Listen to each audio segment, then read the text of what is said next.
Stitch this and tell me a dead franchise. It should have had another game in its series by now. Breath of Fire. The first 4 entries of that series were all amazing. Yes, even the poorly translated Breath of Fire 2.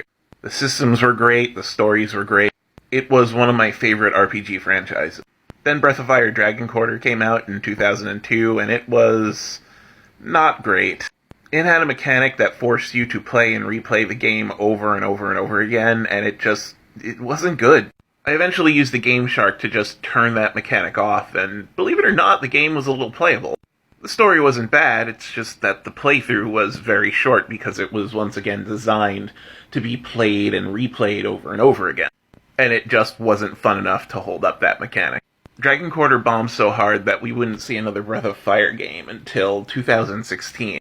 When some genius thought the correct thing to do was to relaunch the franchise with a mobile action game with exploitative microtransactions.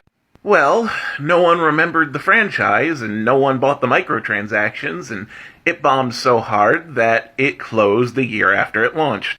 Yeah, there was a Breath of Fire 6. Most people who are fans of the original franchise didn't even know that. And it deserves better. That 2016 shit mobile game really doesn't count, and honestly there are a lot of old franchises that are trying to go mobile, and they never succeed. Breath of Fire just needs a solid, mid-length RPG. Heck, Capcom can source it out to an indie studio if they want to make it a small experience. It doesn't need to compete with Skyrim and Final Fantasy, it just needs to be a solid experience that uses the Breath of Fire universe and characters and systems. What I wouldn't give to make up new dragon forms with Dragon Gene mixing again. Oh, and the soundtracks were always amazing. Some of the best music of the SNES and PlayStation era, in my opinion.